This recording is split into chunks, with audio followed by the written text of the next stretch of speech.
Muito bem, nós sabemos que o nosso Deus é digno de ser adorado, porque só Ele é Deus, nos céus, na terra, no tempo, no espaço, eterno, Senhor, Criador, soberano, Ele é o nosso Deus, o único Senhor. Por isto, Ele é digno de toda adoração.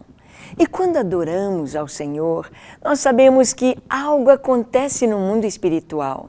E nos momentos mais difíceis, devemos fazer exatamente isto, adorá-lo.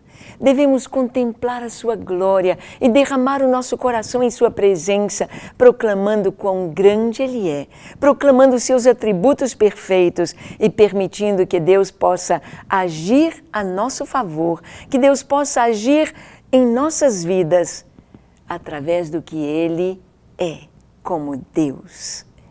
Bem, nós vemos que a palavra do Senhor nos traz muitas histórias lindas, histórias de Deus trabalhando com seu povo, histórias de Deus revelando a sua glória quando o seu povo busca a sua face. Olha que história tremenda, está registrada em Atos, capítulo 16. Nós vamos ler do verso 19 ao 26. Uma história que talvez você conheça bem. Paulo e Silas. Vamos lá? Está escrito: E vendo seus senhores que a esperança do seu lucro estava perdida, prenderam Paulo e Silas e os levaram à praça, à presença dos magistrados. E apresentando-os aos magistrados, disseram: Estes homens, sendo judeus, perturbaram a nossa cidade e nos expõem costumes que não nos é lícito receber nem praticar, visto que somos romanos. E a multidão se levantou unida contra eles, e os magistrados, rasgando-lhes as vestes, mandaram açoitá-los com varas. Vamos dar uma paradinha aí neste versículo. O que está acontecendo com Paulo e Silas para serem merecedores de açoites com varas? É que Paulo, passando ali pela cidade de Filipos e anunciando a palavra de Deus, anunciando a verdade do Evangelho, havia uma moça que tinha um espírito de adivinhação, e aquela moça dava muito lucro para aqueles que a exploravam, os seus empresários, e aquela moça fazia adivinhações pelo espírito maligno que a possuía e dava muito dinheiro. E quando Paulo e Silas passavam ali pela cidade, aquela moça então apontava para Paulo e Silas e dizia: Estes homens são servos do Deus Altíssimo e eles estão pregando a verdade, eles estão falando do caminho. E Paulo foi ficando incomodado. Ela não estava falando mentira, ela estava falando a verdade. Paulo e Silas estavam pregando Deus, estavam pregando a verdade.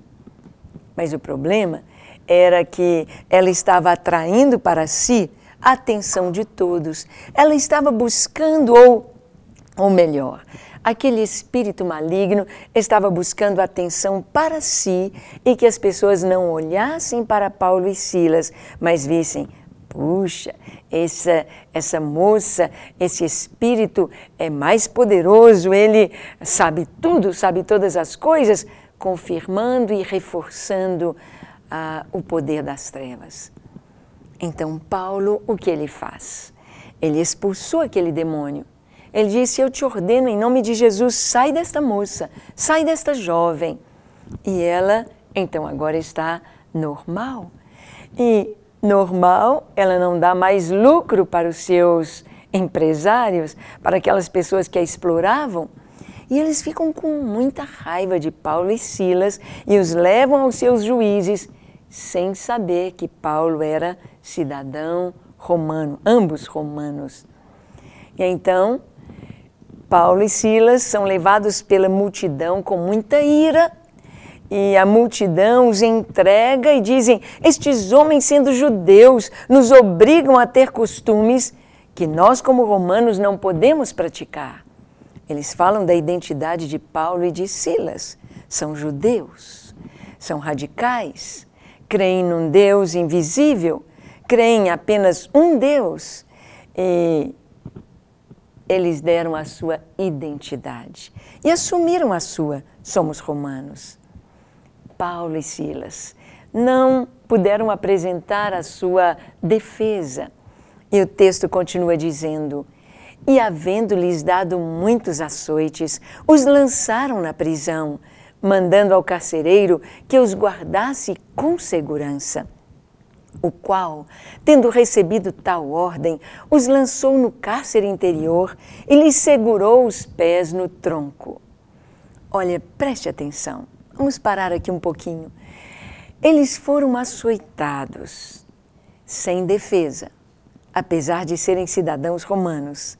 Foram açoitados não com varinha de mamãe e papai, mas por homens fortes, carrascos, que em cada cacetada daquela era muita dor, eram vergões e, por que não, feridas na pele e no interior. Com a vergonha de suas vestes rasgadas, suas costas desnudas, e foram açoitados violentamente. E depois foram entregues ao carcereiro para que os guardasse com segurança. Guardar em segurança significava que eram de alta periculosidade. Deveriam ser colocados no lugar mais tenebroso, no lugar pior da masmorra do cárcere. Então, seus pés foram colocados no tronco. Eles não tinham posição, não tinham liberdade, não podiam ao menos se deitar, ao menos um confortar o outro, passar a mão sobre as feridas. Eles não tinham uma posição de descanso, de relax para passar aquela noite. Tudo escuro, tudo fétido, tudo sujo.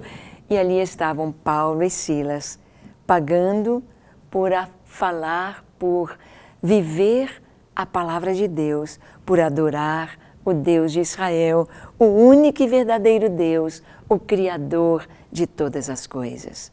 Mas o que eles iam fazer? Como iriam agir? Reclamar?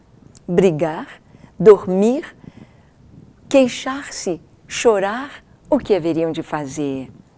O texto diz: e perto da meia-noite, Paulo e Silas oravam e cantavam hinos a Deus, e os outros presos os escutavam. E de repente sobreveio um tão grande terremoto que os alicerces do cárcere se moveram, e logo se abriram todas as portas e foram soltas as prisões de todos. Perto da meia-noite, no momento mais escuro, eles estavam cantando e orando. Duas coisas: oravam e cantavam, ou oravam e adoravam. Será que nos momentos mais escuros da vida, mais difíceis, você é capaz de orar e de adorar? Você é capaz de não olhar para as circunstâncias e orar? O que eles estavam orando? Eles não estavam orando: ó Deus, tenha pena de nós, ó Deus, nos tire daqui. Não, eles estavam orando possivelmente pelos presos que ali estavam. Ó Deus, estes homens que aqui estão, pessoas de todos os níveis, pessoas com todo tipo de vida e de família, tenha misericórdia, salva-os. Traga aos seus corações o teu amor, a tua bondade, a tua salvação. Eles oravam e cantavam canções de adoração, canções de louvor. Quem sabe estavam cantando: quão grande é o meu Deus, cantarei quão grande é o meu Deus. Quem sabe cantavam: então minha alma canta a ti, Senhor, quão grande és tu, quão grande és tu. Testemunhavam do amor, do poder, da grandeza do nosso Deus. Adoravam perto de meia-noite, sem olhar para as circunstâncias, sem olhar para o que estava ao seu redor, sem olhar para a injustiça do que estavam passando. Então o texto nos diz que Deus, parece que o Senhor saiu do seu trono e veio, porque Deus foi atraído pela adoração e pela oração. E então um terremoto sacudiu os alicerces e todas as cadeias se soltaram.